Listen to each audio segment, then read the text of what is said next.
pour éviter la désinformation, quelques petits conseils.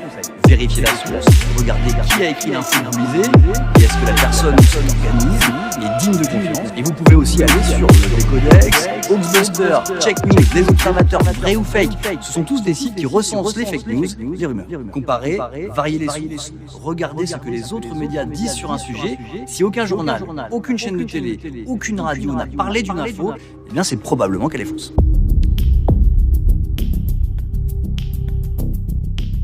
Il existe dans la franc-maçonnerie deux faces, dont l'une ignore l'existence de l'autre. Une face occulte, contemplant la face ignorante.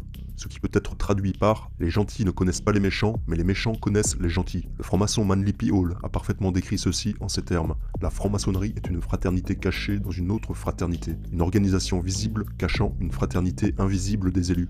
Cette particularité de la franc-maçonnerie, qu'est ce fonctionnement hiérarchique cloisonnant les adeptes dans diverses strates imperméables, est comparable au fonctionnement d'un système interne de troubles dissociatifs de l'identité. En effet, il existe dans le TDI un cas de figure où les personnalités altères ne sont pas mutuellement conscientes les unes des autres et où l'amnésie ne fonctionne que dans un seul sens. C'est-à-dire que la personnalité altère dite méchante, Mr. Hyde, a parfaitement connaissance de l'existence de la personnalité altère dite gentille, Dr. Jekyll, tandis que celle-ci est totalement amnésique concernant les faits et gestes de la première.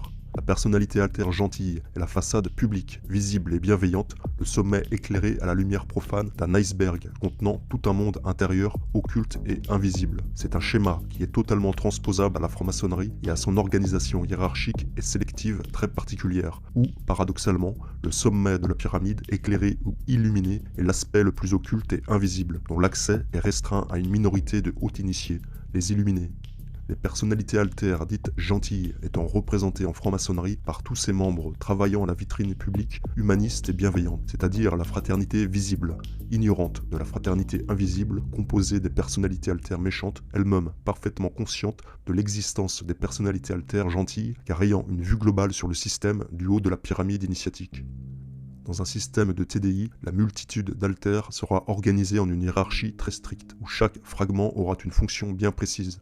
Les cultes sataniques ou lucifériens sont eux-mêmes organisés d'une manière très hiérarchique. Ils reproduisent donc ce schéma pyramidal à l'intérieur de la victime fractionnée pour renforcer la loyauté envers l'organisation de la société secrète. Les altères les plus élevés dans cette hiérarchie intérieure seront ceux qui ont reçu les pires sévices et qui auront été forcés à pratiquer eux-mêmes les pires atrocités. Ces altères sont les plus obscurs et les plus profonds du système, ceux qui sont liés à l'occultisme le plus noir. Ce sont les personnalités altères dites méchantes, alias les initiés des plus hauts degrés pratiquant la haute sorcellerie. La thérapeute américaine L.A. Pilacter affirme que dans un système de TDI programmé, il est généralement mis en place une structure fondamentale qui sépare le système des personnalités altères en deux parties. Le côté haute, qui n'aura pas conscience de l'existence du système TDI, puis de l'autre côté, le groupe des altères les plus profonds, liés à l'occultisme, qui eux auront conscience de l'existence de ces personnalités de surface et qui pourront même les contrôler. Ce sont les deux faces d'une même pièce, la fraternité visible, ignorante du schéma maçonnique global, versus la fraternité invisible, parfaitement consciente de chaque membre et de son statut au sein du système, et pouvant effectivement contrôler et diriger les idiots utiles de surface. Voici à présent l'extrait d'un écrit de la thérapeute Patricia Bird Clark, dans lequel elle décrit l'organisation des personnalités altères dans le monde intérieur d'un individu fractionné et programmé. Une organisation identique, sur bien des points, à l'organisation des sociétés secrètes initiatiques. Pour bien illustrer ce parallèle, nous avons ici remplacé les mots « personnalité altère » par « frère », en référence aux membres de la franc-maçonnerie. Le niveau supérieur de la structure est appelé le niveau public. C'est là où les frères effectuant les tâches de la vie quotidienne sont logés. Ce sont ceux qui vont gérer la vie de famille, etc. Ce sont ceux qui communiquent avec le monde extérieur. Ces frères ignorent généralement l'existence des autres frères plus profonds, jusqu'à ce que ceux-ci se révèlent un jour par une aide extérieure. Ces frères publics ne savent rien sur les frères des niveaux inférieurs, ni même qu'une structure complexe à plusieurs niveaux puisse exister. En progressant dans la structure vers ses profondeurs, nous allons trouver des niveaux de plus en plus grands et de plus en plus densément peuplés. Il est courant de trouver des centaines de frères dans les niveaux inférieurs. Plus le niveau sera ancré profondément dans le monde intérieur, plus les frères seront obscurs car impliqués dans les activités occultes du groupe. Les frères qui résident dans les niveaux inférieurs les plus profonds savent absolument tout des niveaux supérieurs et ils sont capables de prendre le contrôle de tout le système supérieur. Les frères les plus puissants et les plus obscurs sont au plus bas niveau, dans la couche de programmation la plus profonde. Lorsque ces frères des couches profondes veulent prendre le contrôle du corps, ils remontent par les portes, donnent un mot de passe au démon gardien et accèdent ainsi au niveau supérieur, les niveaux publics. Les frères de ce niveau public ne sont pas habilités à résister aux frères occultistes des profondeurs. Un frère des profondeurs peut punir et torturer un frère du niveau public si jamais celui-ci a parlé ou commis toute autre infraction aux règles.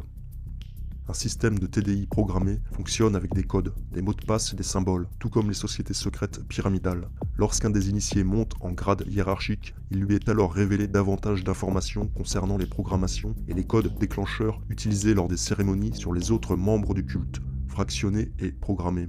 Certains de ces déclencheurs sont génériques. Ce sont des codes d'accès basiques qui peuvent être utilisés pour contrôler un nombre relativement important de personnes. Le docteur Randall Noblit explique que les membres du culte qui s'élèvent dans la hiérarchie n'auront pas seulement accès à une variété de codes déclencheurs qu'ils pourront utiliser pour contrôler les personnes des niveaux inférieurs, mais ils subiront également en parallèle une mise à jour afin que ces déclencheurs génériques n'aient plus autant d'emprise et de contrôle sur eux-mêmes.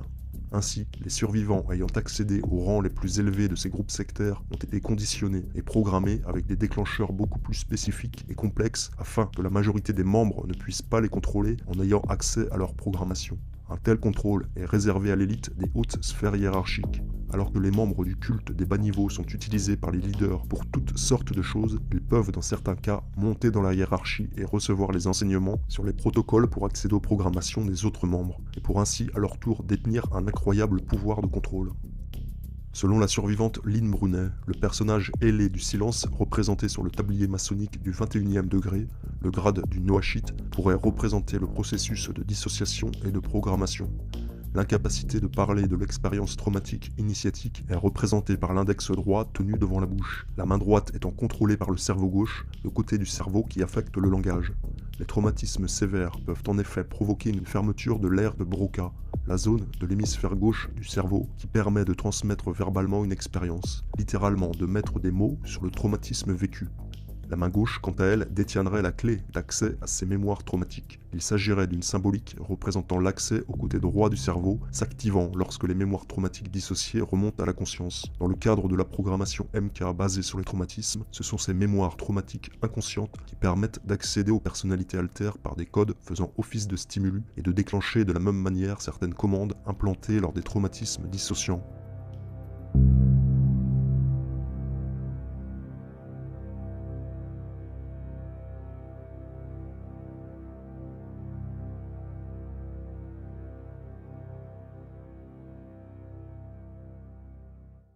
Pour éviter la désinformation, quelques petits conseils.